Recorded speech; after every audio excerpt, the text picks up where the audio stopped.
तालुक्यातल्या पेठ जैदवाडी रस्त्याचा काहीतरी संदर्भ आहे आणि त्या संदर्भात लोक त्या गावची इथं आली होती. कोणीतरी ठाकर आदिवासी लोक ते अडवतात आणि दोन्ही तालुक्याच्या हद्दीच्या मध्यावर असल्यामुळं त्या रस्त्याची काहीतरी अडचण आहे. तुम्ही त्याच्यावर मार्ग काढताय. आंबेगावचे तहसीलदार आहात. सरनाव काय आपलं? वाघ.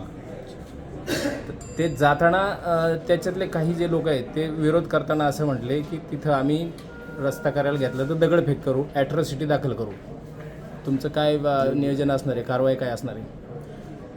पेठ जैदवाडी आणि स्थळ असा रस्ता आहे. इथे डेप्टी इंजिनियर आहेत, आंबेगावचे प्रभारी तहसीलदार सचिन वाघ देखील इथे उपस्थित आहे.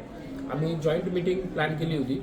त्यामध्ये जवळपास त्या रस्त्याचं 90% काम झालेलं आहे. 500 मीटरचं केवळ काम बाकी आहे आणि ते काम करण्यासाठी ते ज्या शेताच्या बांधावरून जातं किंवा ज्या शेताच्या सीमेवरून जातं तर ते शेतकरी सदर ठिकाणी रस्ता करण्यामध्ये त्यांचे काही ॲप्रिहेन्शन्स होते. तर ते त्यांचे मनातल्या शंका दूर करण्यासाठी आम्ही त्यांना इथे बोलवलं होतं. दोन्ही तहसीलदार आणि आम्ही सर्वांनी त्यांना समजून सांगण्याचा प्रयत्न केला की सदर जो रस्ता आहे हा त्या शेतकऱ्यांनी देखील मान्य केलं की सदर रस्ता हा गेल्या 50 वर्षापासून त्या ठिकाणी आहे. सदर रस्ता हा 50 वर्षापासून वापरात आहे. या ठिकाणी कोणत्याही प्रकारचं नवीन ॲक्विशन होणार नाही. जो रस्ता त्या ठिकाणी आहे तोच रस्ता, फक्त त्याची दुरुस्ती होणार आहे, डागडुजी होणार आहे आणि तो चांगल्या प्रकारे इतर सर्व शेतकऱ्यांना त्यांचा शेतमाल हा बाजारपेठेपर्यंत नेण्यासाठी उपयोगी ठरणार आहे.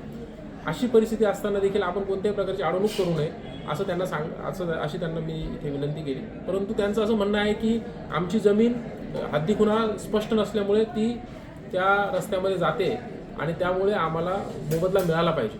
तर शासनाचा शासन निर्णय आहे जो 26 ऑक्टोबर 2010चा शासन निर्णय आहे. जर एखादी जमीन एखादा रस्ता 20 वर्षापेक्षा अधिक काळ शासनाच्या ताब्यात असेल तर तो त्यासाठी कोणत्याही प्रकारचा मोबदला कोणत्याही शेतकऱ्याला मागता येणार नाही.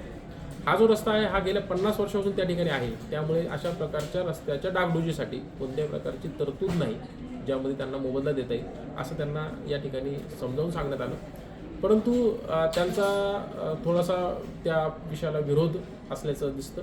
परंतु आम्ही चर्चेतून त्या ठिकाणी मार्ग काढू आणि रस्त्याचं काम लवकरच पूर्ण करण्याचा प्रयत्न करू. असं बऱ्याच वर्ष चालू आहे साहेब, तिथं रस्ता अडवलेला आहे आणि लोकांची अडचण होती. मला वाटतं आमदारांच्या एका मीटिंगमध्ये परवा विषय झाला होता. त्याबाबत मला सांगता येणार नाही.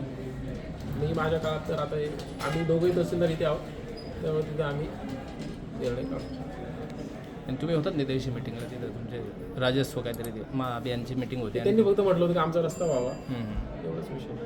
बऱ्याच वर्षाचा वाद नाही, हा आत्ताचा वाद आहे का 1-1.5 महिन्याचा नाही वर्ष त्यांचे पोलीस कंप्लेंट वगैरे सगळं आम्ही झाला असेल. पण ते आत्ता मेन वाद त्यांचा हाताच आहे. हा जस्ट चालेल. त्यात लवकरात लवकर किती मार्ग निघेल तेवढं या सांगा. 21 मार्चपर्यंत आम्ही रस्ता करू असं आम्हाला वाटतं. ओके चालेल. म्हणजे आम्ही करू प्लॅनिंग आता. आम्ही त्यानुसार प्लॅनिंग केलेलं आहे. कारण कोणालाही कायदा हातात घेता येणार नाही. कायदा स्पष्ट आहे.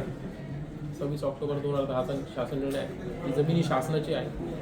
किंवा आम्ही त्यांना विनंती करतो याद्वारे की आपण शासनाला सहकार्य करावं आणि तो रस्ता झाल्यानंतर शेतकऱ्यांना त्यांनाच फायदा होणार. त्यांच्या शेतात लागून रस्ता आहे त्याच्यामुळे त्यांना देखील फायदा होणार आहे. चालेल.